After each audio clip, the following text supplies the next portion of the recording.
Good afternoon and welcome to another program of AQS Guild Buzz with Bonnie. I've been doing these interviews with quilters all over the country, and today we're going to be talking to Chris Milodragovich from the Missoula, Montana Quilters Guild. Welcome, Chris. Thank you, Bonnie. Nice to join you. Well, do you know, I have a good friend, Lorenda Lee is a member of your quilt guild. And some time ago, she told me about a program that some of your guild members was doing where they painted some designs on some utility cases in your city. Tell us about that program. Yeah, several years ago, there was a group of women from the Missoula Quilt Guild who wanted to learn more about EQ7. Some were updating, others were joining the whole EQ movement at that point, and we wanted to support each other. So there were about a dozen of us who met multiple times, and we eventually evolved into having virtual round robins. And we had so much fun learning the software, but enjoying each other's company. And at one point, I saw a call come from the Missoula City Art Council seeking artists to design art for traffic signal boxes. You know, at every intersection that has a signal, there's that ugly looking gray box that sits out to the side. And in Missoula, at that point, they were just beginning to invite artists to either hand paint or design vinyl wraps for the coverage of those signal boxes. And we thought, well, we can do that. So little did we know what we were getting into. We had to create a scale model. And of course, we had to come up with ideas. And we wanted our traffic signal boxes to look very quilterly, but reflect Missoula, its space in a beautiful valley, the wildlife surrounding, and so on. So we designed and submitted 2 ideas for traffic signal boxes. We were interviewed by a committee, and ultimately both boxes were selected for inclusion in that go-round of the traffic signal box art. After that initial foray into the world of art, and by the way, we had to create artists' resumes, artist statements, and there were people in our group who'd never done anything like that. So we learned a lot from each other and nursed each other along. A couple of years after that, we designed another traffic signal box, which was also installed. And ours were done by Vinyl Wraps. As recipients of the award for traffic signal box art, we were awarded a certain amount of money, which was enough to cover the commercial installation of the vinyl wrap and maybe have a hamburger at the end. So that's our story. And EQ picked up on it. They let the world know that we had had this very unique application for their software, and we felt like stars for the moment. Oh, well, it was a great project, and not only that, but it made those boxes look a whole lot better, didn't it? You bet. And even several years later now, those are still in place. They still look good. And of course, they're there not only to beautify the city, but also reduce graffiti and increase community pride. So it felt really like a great project to embrace. It's sort of like I know some cities paint their fire hydrants and do it with artists in the community. And so this is just another version of that. Well, it was a great project, and I know when I saw those, I just thought what a fun project for quilters to be involved in. Well, let's talk about, I know your guild does lots of community service. Let's talk about some of the projects that you do. Well, probably the 2 most active community service projects that we have are Quilts for Kids and the Quilts for Valor project. Quilts for Kids has probably 40 or more women who actively meet every Wednesday when we're not in lockdown, and they work on producing quilts that are given to kids up to age 18. And last year they not awarded, but gave 1,200 quilts to kids in need in the Missoula County area. And they also most recently donated 117 quilts to fire victims for one of the fires that was raging in the West earlier this fall. And that group has been very active. The other group that is very involved is the Quilts for Valor.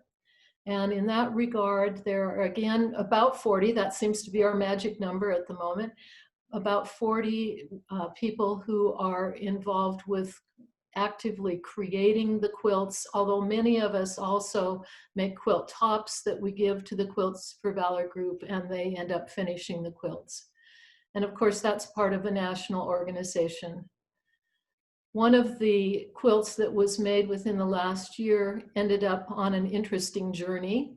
It was a quilt presented to all of the crew members, past and present, who had flown on a DC-2 that was part of the Normandy re-enactment 75th anniversary celebration in 2019. I think that you've got a picture that shows the presentation of that quilt to the current crew that worked on restoring the plane. The plane was not one that was involved in military service, but it was produced right at the end of World War II and was used for many years as a firefighting plane, and then fell by the wayside. It was discovered and then retrofitted and rebuilt so that it could participate in the Normandy celebration. And so that plane actually lives there now, is that correct? It lives in Missoula at a historic museum that focuses on flight. And the quilt itself actually flew to Normandy in June of 2019 and flew back to Missoula and has been on other journeys as well. So that was the quilt already has a history to it, doesn't it? That's right. It does. Well, now today's program is sponsored by Handy Quilter, and we're going to take just a few seconds and have a word from Handy Quilter. Hey, it's Kim Sandberg of Handy Quilters Watch and Learn. We're offering a special deal for friends of Bonnie's Guild Buzz in Montana on the wave rulers. Please visit your local retailer or handyquilter.com for more details. Now, I know that you have a special program for kids called Camp Mak-A-Dream. Tell us a little bit about that one. Well, Camp Mak-A-Dream is actually a physical camp that's about an hour away from Missoula. It's designed for kids and adults who are struggling with cancer and other very dangerous situations medically. And the kids' camps in particular bring in kids from all over the United States.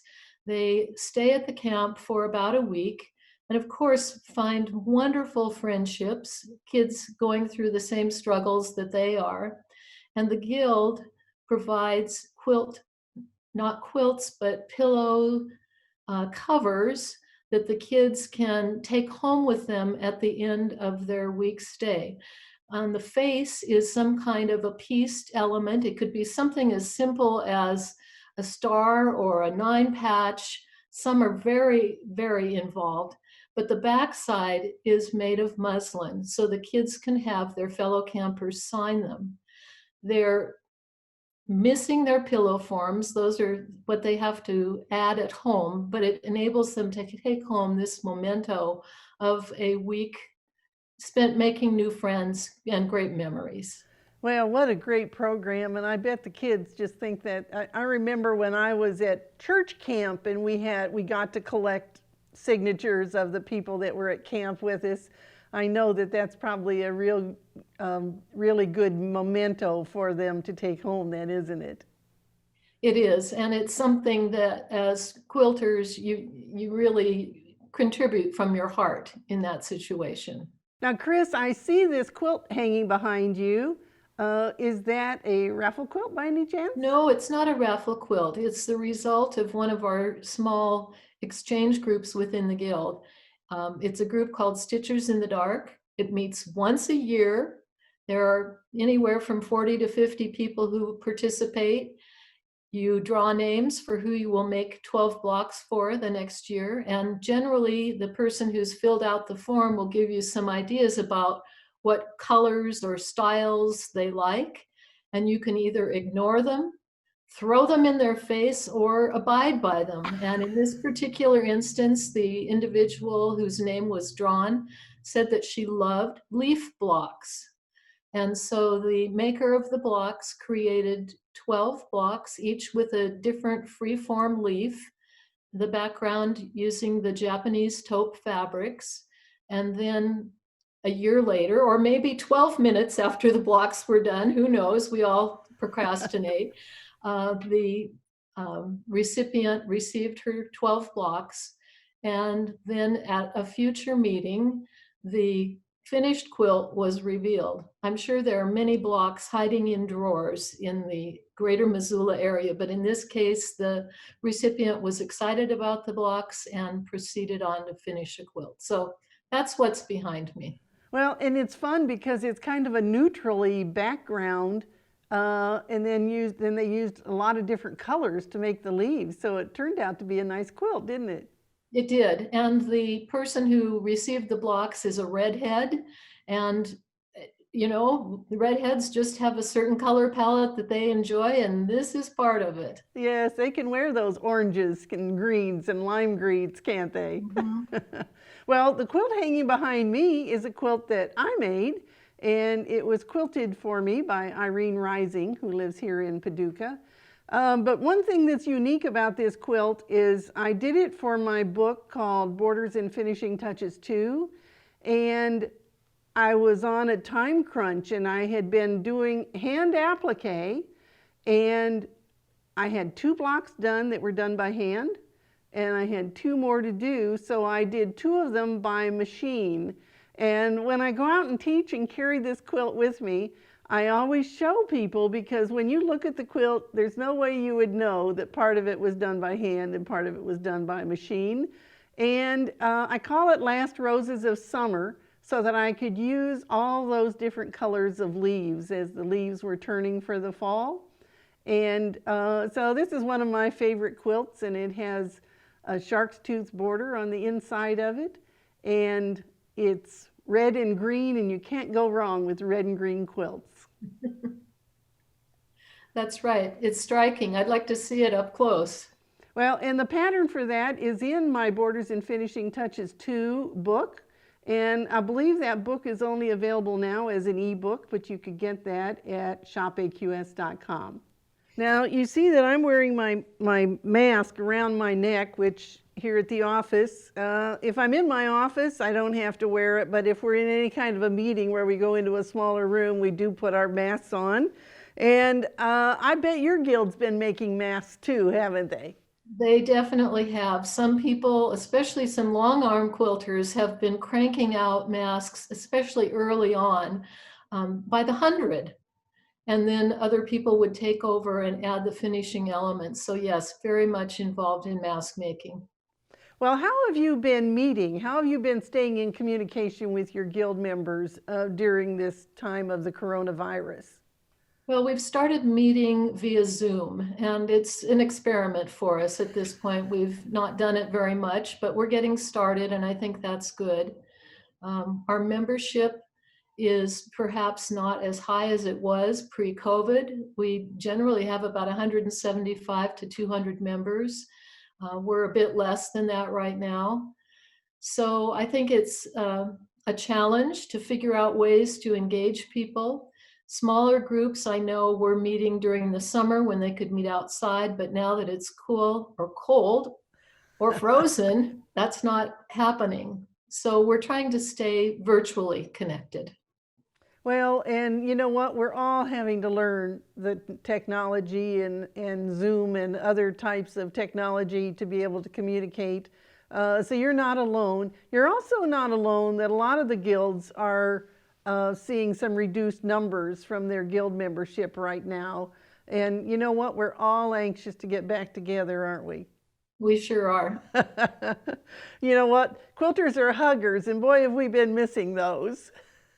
And it's hard not to be a hugger. I went to a very small event earlier in the summer, and we'd been separated from each other for some time. And even though we were wearing masks and trying to practice safe distancing and all, it is so hard to just step back and extend a greeting without a hug. Well, it looks like we'll be wearing these masks for a while. So you'll notice if you ever watch these programs, I have a whole wardrobe of masks.